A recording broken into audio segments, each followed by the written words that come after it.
Hello and welcome to the first installment of the SHU Sports Report. Kicking off the new year, I'm Aaron Burrell. And I'm Frank DeZenzo. Aaron, it's been a long time since we've been out this desk. It has. I'm very excited to be back here. Glad to have you back. Yes, most definitely. Why don't we start off with some women's hockey? Definitely.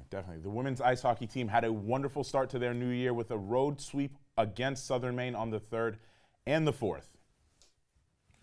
The Southern Maine Huskies placed a shot in the back of the net in the first period, thinking it was all downhill for the Pios. Not even 3 minutes later, Kabalka started off the scoring for SHU. The Pioneers scored 4 unanswered goals to come from behind and win the first game at the USM Ice Arena, extending their unbeaten streak to 5 games. Kane made 16 saves to help hold off any comeback from the Huskies. In the second game against Southern Maine, SHU finished the series with a 5-0 win.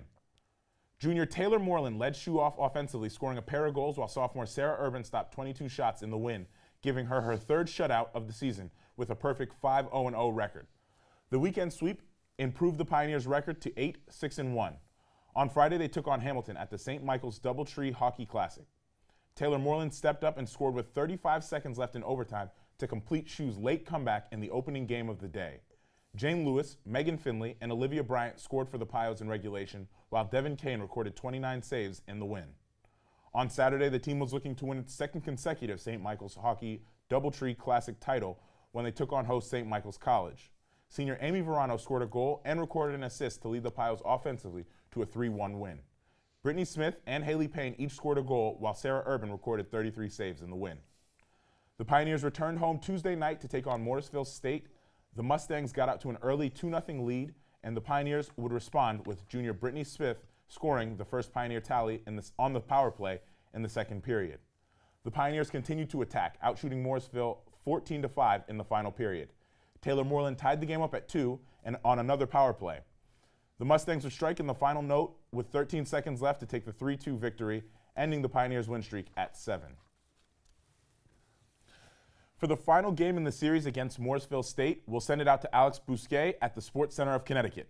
Alex? Thanks, guys. I'm here at the Sports Center of Connecticut, where Game 2 of the series against Morrisville State just wrapped up. Taylor Moreland made a quick goal off of an assist from Olivia Bryant with 2.9 seconds left in the first period. The tides quickly changed as the Mustangs tied the game up 1-1 at the 15:45 mark in the 3rd period. Not even a minute later, Morrisville put another goal past Sarah Urban, making it 2-1. Even with Sacred Heart outshooting the Mustangs, it wasn't enough to pull away with a win. Morrisville State skated off with the series, winning the second game 2-1. For the SHU Sports Report, I'm Alex Bousquet. Back to y'all.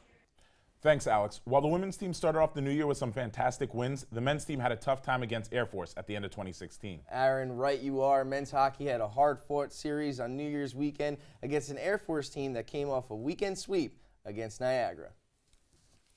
In the series opener at Webster Bank Arena, both teams were off to a slow start as neither could find the net in the first and second period.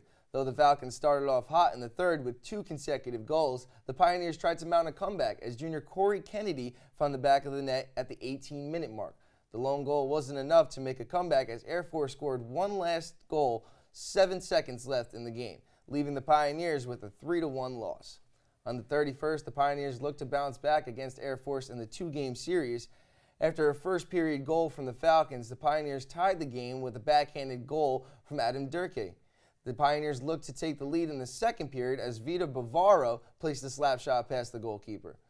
The 3rd period looked promising for the Pios with a 1-goal lead, but once again, Air Force would go on to score 2 goals in the 3rd, sweeping the Pioneers in the series with a final of 3-2.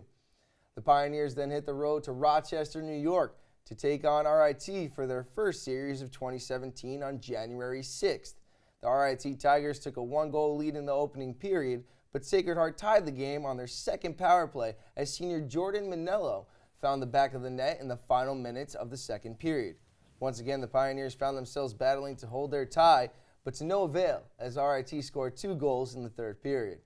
After a tough 3-1 loss, the men's hockey team hit the ice again on the 7th, capturing their first win of the new year. The Tigers would open the scoring late in the first period, going into the second with a 1-goal advantage. The Pioneers rallied in the second with goals from Erlich Dorksen and at the 9:15 mark, with Colton Hansen scoring just 6 seconds later, up 2-1 going into the 3rd.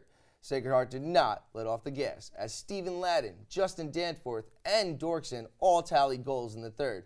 Dorkson had his first multi-goal game of his career, while Mitch Nealon picked up his second multi-assist game of the season.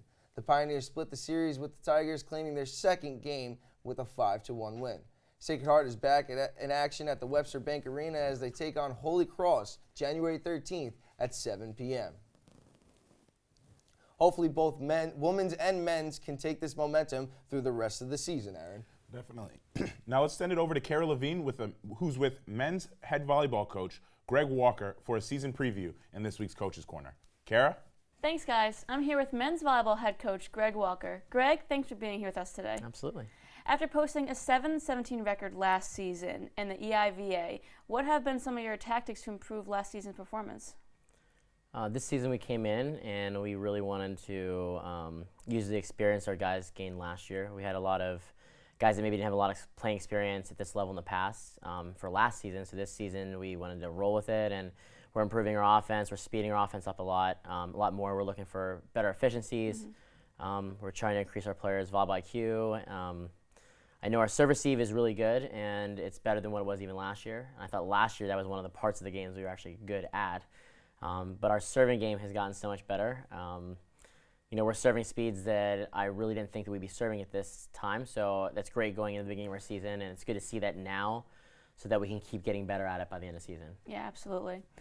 Since we last spoke, you came back from the 2016 Rio Paralympics, and you brought one of your players, Eric Duda, into your program as an assistant coach. How has bringing someone with an amazing resume going to help improve your team? I know immediately the impact he makes on the staff is that, from a player-coach relationship, we already had a really good trusting relationship. But now as a peer relationship, it's been really good just because I can trust him since he had a former head coaching experience, that I can trust him with workload and I can trust him that things will get done. I think in any staff, you want to be able to trust the parts of that staff. And, he was a great replacement coming in, I think, for my former player, Chris Rosnicka, that I had, and Chris stepped in, filled those shoes really well. The guys bought in, and he's done a great job being able to relate with the player as well, since he still currently is a national team player for us. But being able to get our team to embrace him was really easy. It was a good transition. So as far as what he brings to the team, his volleyball IQ as an athlete at the professional level, of a national team athlete, to what we're doing is, I think the players really buy into the advice he's giving, the technical advice that he's giving, and it helps me out more in the gym because now I have great eyes still in my assistant role in the gym. Yeah, that's great. Eduardo Zardo finished last season averaging just shy of 9 assists per set, while Michael Comans tallied 235 kills. What do these two individuals bring to the table in their last season as Pioneers?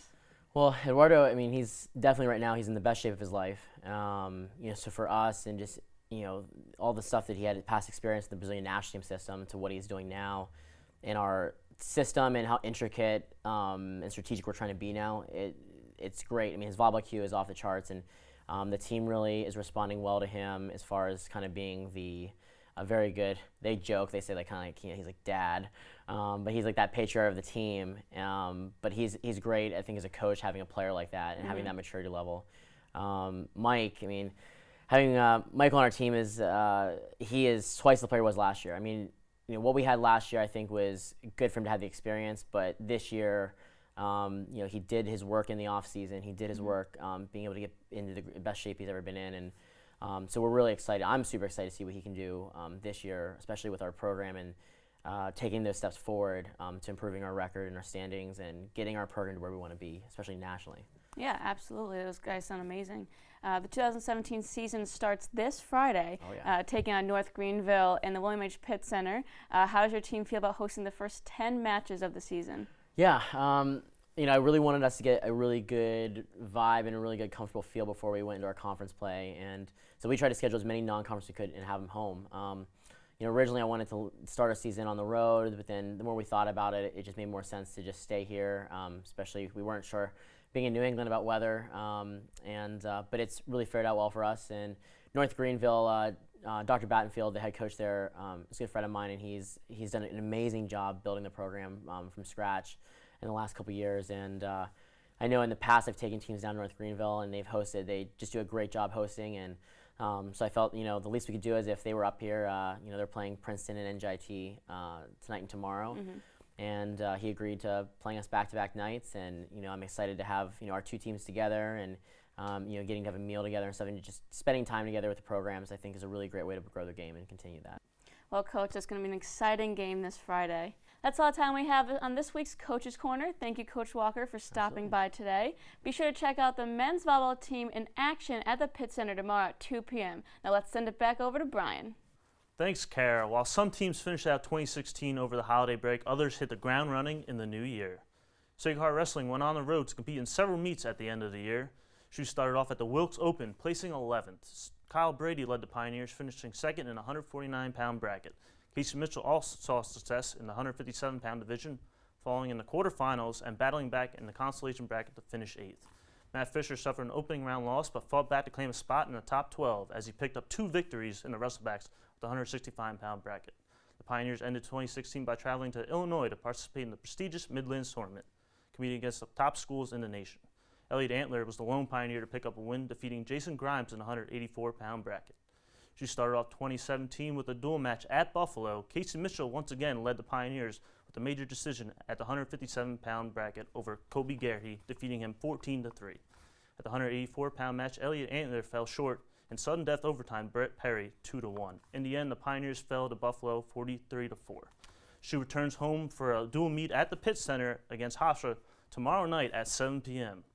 The Pioneers track and field team started the new year with a Wagner invite on January 6th, attaining high achievements on both the men's and women's teams.